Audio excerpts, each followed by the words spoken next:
कृषि के आधुनिकीकरण का मॉडल, एक आलोचनात्मक अध्ययन। दूसरे विश्व युद्ध के बाद अर्थशास्त्र में एक प्रभावशाली मॉडल या बुनियादी विचारों का एक सेट उभरा जिसे ढांचागत बदलाव का मॉडल कहा जाता है। ढांचागत बदलाव के मॉडल का सिद्धांत ये है कि अर्थव्यवस्था में कम उत्पादकता की जगह उच्च उत्पादकता और श्रम आधारित गतिविधियों की जगह पूंजी और कौशल आधारित गतिविधियां होनी चाहिए। जैसा कि अर्थशास्त्री आर्थर लुईस ने 1954 में समझाया था, पारंपरिक मतलब कृषि और आधुनिक मतलब गैर कृषि गतिविधियों के ढांचागत बदलावों का परस्पर संबंध है। ढांचागत बदलाव का ये मॉडल इस सिद्धांत पर आधारित है। 1967 में साइमन कुजनेत्स ने बताया कि आधुनिक आर्थिक विकास के ऐतिहासिक अनुभव भी इस मॉडल के आधार हैं। औद्योगिकीकरण और शहरीकरण की प्रक्रिया के लिए कृषि श्रम, बचत और सस्ता खाद्य सप्लाई करती है। बदले में उद्योग तेजी से सस्ती कृषि इनपुट देता है, जिससे पैदावार में वृद्धि होती है। इस तरह ग्रामीण अर्थव्यवस्था की श्रम उत्पादकता बढ़ती है, मजदूरी बढ़ती है और गरीबी धीरे धीरे समाप्त हो जाती है। इसे लुईस पथ कहा जाता है। इस रास्ते कृषि के पारंपरिक श्रम आधारित ढांचे को आधुनिक तकनीकी आधारित ढांचे में तब्दील किया जाता है।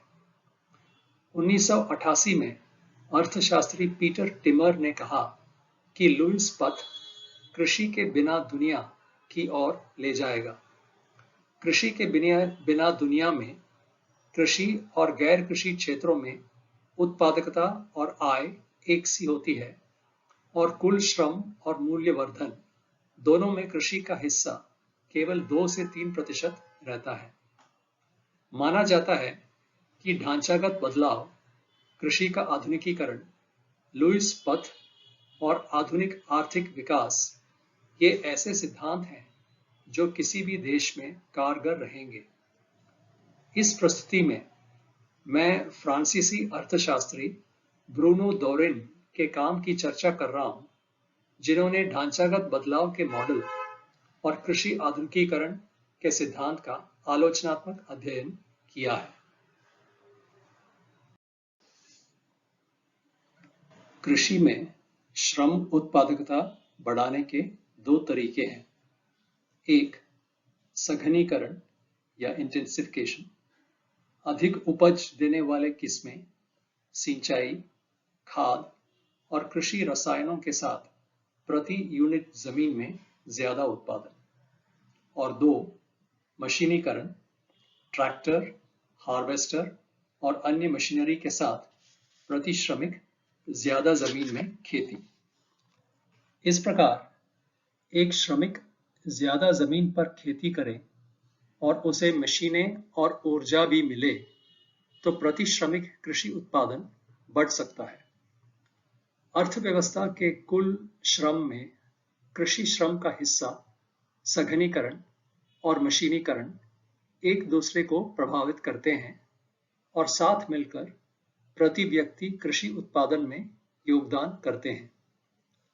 आधुनिक इतिहास में प्रति व्यक्ति कृषि उत्पादन में वृद्धि हुई है, लेकिन सघनीकरण और कृषि से अन्य क्षेत्रों में श्रमिकों को भेजने की इसमें क्या भूमिका रहा, जिसके कारण प्रति श्रमिक खेती की जमीन में वृद्धि हुई और मशीनीकरण विकसित हुआ। खेती में मशीनीकरण में तेजी लाने के लिए खेती से कितने मजदूरों को हटाना चाहिए और कितनी जल्दी? मशीनीकरण कौन सी गति से करना चाहिए कि कृषि श्रम की उत्पादकता बढ़े और सभी क्षेत्रों में श्रम आय एक सा बन जाए?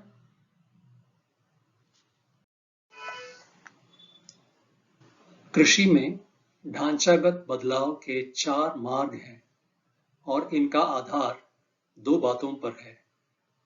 खेती में मजदूरों की संख्या बढ़ी या घटी और कृषि श्रमिकों और गैर कृषि श्रमिकों के बीच आय का अंतर बढ़ा या घटा। इस चित्र में ऊपर बाएं किसान विकासशील पथ, कृषि और गैर कृषि श्रम आय एक सा होता है, हालांकि किसानों की संख्या बढ़ती है।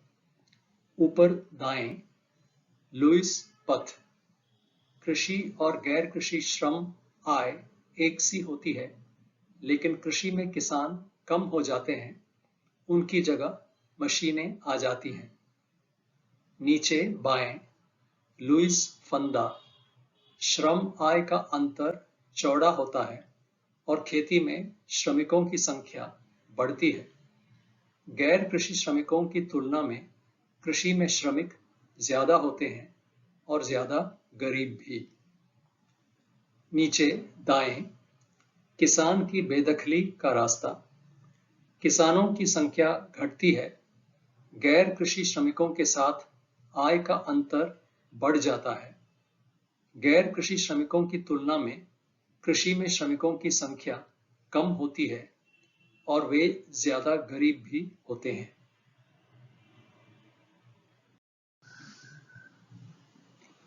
ये दुनिया भर के देशों के समूहों में 1970 और 2007 के बीच कृषि में ढांचागत परिवर्तन का एक ग्राफिक है। लुईस पथ पर 46 देश हैं जो वैश्विक आबादी का 29% हिस्सा हैं, जो मुख्य रूप से अमेरिकी और यूरोपीय OECD देश हैं और वे यूरोपीय देश जो पहले कम्युनिस्ट हुआ करते थे। किसान विकासशील रास्ते पर 49 देश जो वैश्विक जनसंख्या का 16% हैं, लेकिन 29 देश लुईस फंदे में हैं जहां दुनिया की 55% आबादी बसती है। इनमें पूर्व और दक्षिण एशिया के देश शामिल हैं। तो सवाल यह है कि OECD देश लुईस के रास्ते पर कैसे आए। उदाहरण के लिए पश्चिमी यूरोप में इतने सारे लोगों को कृषि से कैसे हटा पाए। इसके कुछ कारण हैं, जैसे जहां जमीन की कमी नहीं थी उन देशों में लोग जा बसे। 1850 से 1914 तक 4 करोड़ लोग अमेरिका में आए। विश्व युद्ध और होलोकॉस्ट में लाखों किसान मारे गए। युद्ध के बाद की अवधि में ऑटोमेशन कम था, तब उद्योगों में श्रम आधारित वृद्धि हुई। प्रति व्यक्ति जमीन ज्यादा उपलब्ध होने के कारण शहरीकरण आसानी से हुआ। तेल सस्ता था और रासायनिक उत्पादों तक आसान पहुंच थी। कृषि रसायनों और मशीनें लगाकर कृषि श्रमिकों को हटाना आसान बना। सरकारों ने रासायनिक कृषि रिसर्च, फसलों के लिए मूल्य समर्थन और सस्ते ऋण द्वारा बहुत सहयोग दिया। इससे कृषि श्रम उत्पादकता में वृद्धि हुई और वो गैर कृषि श्रम उत्पादकता के बराबर हो गई। दूसरा सवाल यह है कि इतने सारे देश लुईस पथ से क्यों हट गए। क्या इसका कारण यह था कि प्रति इकाई जमीन पर प्रति श्रमिक उत्पादकता कम थी? क्या आधुनिक कृषि टेक्नोलॉजी बाधाओं के कारण लागू नहीं हुई थी? इसका उत्तर देने के लिए हमें सबसे पहले 1961 और 2000 के बीच की लंबी अवधि में एक वर्ष में जितने टन फसलें काटी गई उस पूरी मात्रा को ऊर्जा में किलो कैलोरी में बदलना होगा। फिर सभी देशों के ग्रुप बनाकर श्रम उत्पादकता, जमीन की उत्पादकता और प्रति श्रमिक जोती गई जमीन का एरिया की तुलना कर सकते हैं।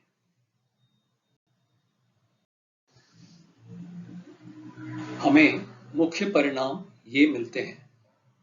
लुईस के रास्ते पर चलने वाले देशों में कृषि श्रम उत्पादकता में सबसे तेजी से वृद्धि हुई। ओईसीडी देशों में एशियाई देशों के मुकाबले प्रति किसान प्रतिदिन खाद्य उत्पादन किलो कैलोरी में बहुत ज्यादा था। ये फर्क प्रति श्रमिक जमीन की उपलब्धता में फर्क के कारण था। दूसरा कारण ओईसीडी देशों में और देशों की तुलना में बहुत ज्यादा मशीनीकरण हुआ। इससे कृषि उत्पादकता में भी फर्क पड़ गया। कृषि श्रम उत्पादकता में फर्क के कारण प्रति श्रमिक प्रतिदिन औसत कृषि आय में भी बड़ा फर्क आया। भूमि की उत्पादकता में परिणाम आश्चर्यजनक हैं। एशिया ने 1980 के दशक में प्रति हेक्टेयर फसल कैलोरी उत्पादन में ओईसीडी को पीछे छोड़ दिया। कारण ये कि एशियाई देशों ने बुनियादी ढांचे, शिक्षा, ऋण, सिंचाई, खाद और एचवाईवी में भारी पूंजी लगाई। इनसे गेहूं और चावल जैसी चुनिंदा फसलों में सघनीकरण और फसल की पैदावार में वृद्धि हुई। ओईसीडी देशों में उपज की वृद्धि की दर 80 के दशक के मध्य से धीमी पड़ गई है। इसका कारण यह है कि निर्यात कम हो गई, तेल और कोयला, खाद और पानी की कीमतें बढ़ी, मिट्टी की उपज शक्ति कमजोर हो गई और जैव विविधता मरने लगी। विपुल कैलोरी वाली फसलों को कम प्रोत्साहन दिया गया। लैटिन अमेरिका के अलावा अधिकांश विकासशील देशों में प्रति श्रमिक खेती की जाने वाली जमीन लगातार घटती गई। एशिया में ये केवल 0.45 हेक्टेयर रह गई। इसके विपरीत लैटिन अमेरिका, यूरोप के भूतपूर्व कम्युनिस्ट देशों और ओईसीडी देशों में प्रति श्रमिक खेती का एरिया लगातार बढ़ता गया। ओईसीडी देशों में प्रति श्रमिक 26 हेक्टेयर जमीन थी। जमीन की विपुलता के संदर्भ में प्रति हेक्टेयर उत्पादन की तुलना में प्रति श्रमिक उत्पादन तेजी से बढ़ता है। ओईसीडी और यूरोप के भूतपूर्व कम्युनिस्ट देशों के साथ ऐसा ही हुआ है। वे लुईस पथ पर आए। इससे उल्टा जमीन की कमी के संदर्भ में प्रति श्रमिक उत्पादन की तुलना में प्रति हेक्टेयर उत्पादन तेजी से बढ़ता है।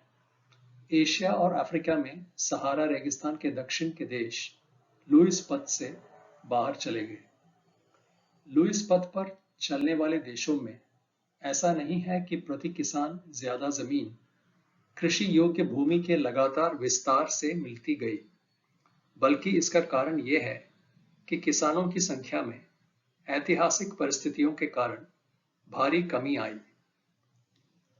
जब इन ऐतिहासिक शर्तों को पूरा नहीं किया जा सकता और प्रति किसान 2 से 3 हेक्टेयर सीमा से कम जमीन है, इसके नीचे के प्रदेश लुईस पथ से उल्टा लुईस की फंदे की ओर जाते हैं।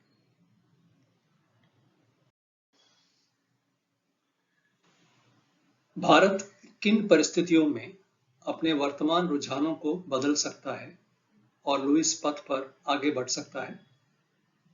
एक आर्थिक मॉडल से पता चलता है कि ऐसा करने के लिए 2007 और 2050 के बीच गैर कृषि क्षेत्र में श्रम उत्पादकता दर को कम करना होगा। 24 करोड़ से अधिक श्रमिकों को कृषि क्षेत्र से हटाना होगा। तभी कृषि की श्रम उत्पादकता में जरूरी वृद्धि होगी। फिर 2050 में प्रति श्रमिक खेती के अधीन जमीन 10 हेक्टेयर हो जाएगी और कृषि और गैर कृषि क्षेत्रों में श्रमिक की एक दिन की औसत आय 67 अमेरिकी डॉलर हो जाएगी।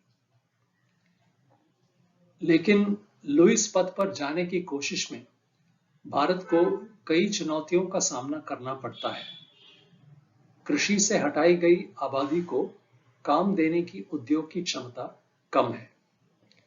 पैमाने की अर्थव्यवस्थाएं और स्वचालन के कारण गैर कृषि श्रम की उत्पादकता बढ़ रही है। मैन्युफैक्चरिंग क्षेत्र धीमा हो रहा है क्योंकि गैर अक्षय ऊर्जा की कीमत बढ़ रही है। 2050 तक भारत की 80% से अधिक आबादी को शहरों में रहना पड़ेगा। आबादी का घनत्व प्रति वर्ग किलोमीटर 55,000 निवासियों तक पहुंच जाएगा, जबकि 2011 में मुंबई का घनत्व प्रति वर्ग किलोमीटर 27,100 था। इस तरह का मेगा शहरीकरण इतिहास में अभूतपूर्व है, जो अपनी खुद की समस्याएं पैदा करेगा। तो भारत के लुईस पथ की ओर बढ़ने का मतलब होगा शहरी क्षेत्रों में अत्यधिक श्रम आधारित और बहुत कम वेतन वाले सेवा क्षेत्रों और उसके साथ अत्यधिक कुशल और उच्च वेतन वाले श्रमिकों का सह अस्तित्व होगा। यहां तक कि 24 करोड़ लोग कृषि छोड़ दे और मेगा शहरीकरण हो जाए तो भी 2050 तक भारत में प्रति किसान उपलब्ध भूमि केवल 10 हेक्टेयर तक पहुंच पाएगी। 2007 में ही ओईसीडी देशों में प्रति किसान 26 हेक्टेयर जमीन थी। भारत में 2050 में दैनिक आय केवल 67 अमेरिकी डॉलर तक पहुंचेगी, जबकि ओईसीडी देशों में 2000 में ही 115 अमेरिकी डॉलर की आय थी। अपनी आय बढ़ाने के लिए भारत में किसान तब भी अधिक बाहरी इनपुट, खाद, कीटनाशक, चुनिंदा बीज, ईंधन, सिंचाई, जीएमओ का इस्तेमाल करके जमीन की उपज शक्ति और उत्पादकता बढ़ाने का प्रयास करेंगे। इनपुट का सामान दिनों दिन महंगा होता रहेगा। इनपुट के भारी प्रयोग के नकारात्मक बाहरी प्रभाव तो शुरू से ही ज्यादा है। प्राकृतिक संसाधन को नुकसान, जैव विविधता की हानि, ग्रीन हाउस गैस उत्सर्जन, पशु और मानव स्वास्थ्य की समस्या है। साथ ही वैश्विक बाजारों में बेहतर कीमतों के लिए भारतीय किसानों को वैश्विक कृषि व्यापार के दिग्गजों के साथ टक्कर लेनी होगी।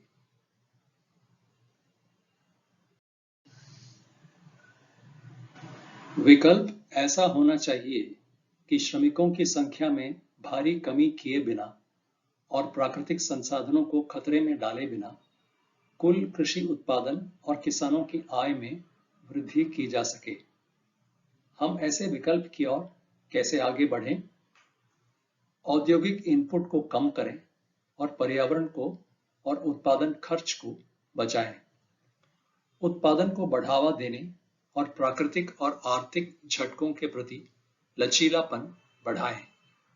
वनस्पति और जानवरों की प्रजातियों के बीच स्थानीय स्थिति के अनुकूल जैविक तालमेल होना चाहिए।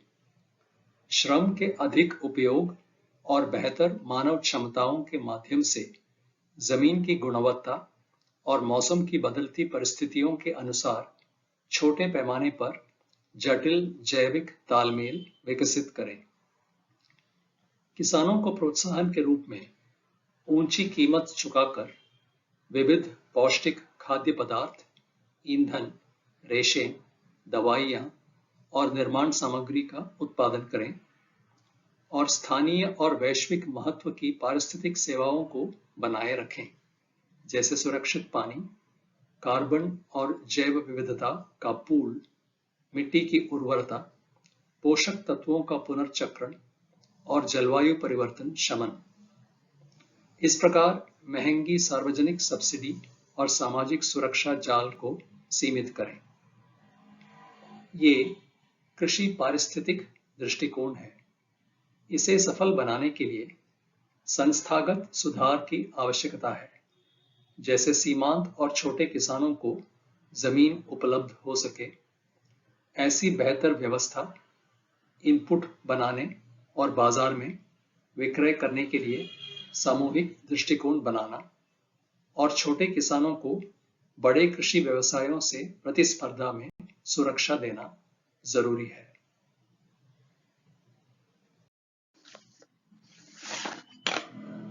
तो हमारे निष्कर्ष हैं, खेत का आकार अभिवर्धन पैमाने की अर्थव्यवस्थाएं औद्योगिक कृषि को मुनाफा देने वाली शक्ति है।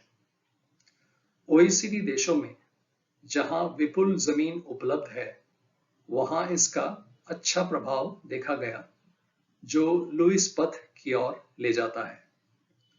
भारत में औसत खेत का आकार छोटा हो गया है और औद्योगिकरण में श्रम की प्रधानता नहीं रही है।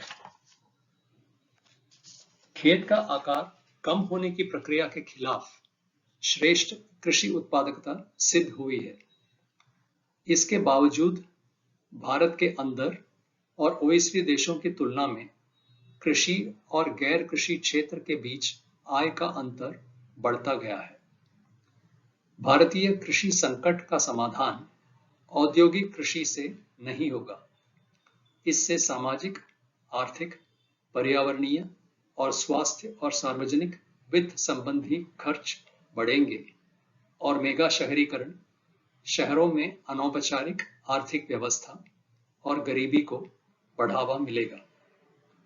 छोटे पैमाने के कृषि पारिस्थितिकी खेतों को संस्थागत सुधारों द्वारा मजबूत बनाना, यही लंबे अरसे में भारत के लिए विकल्प बन सकता है।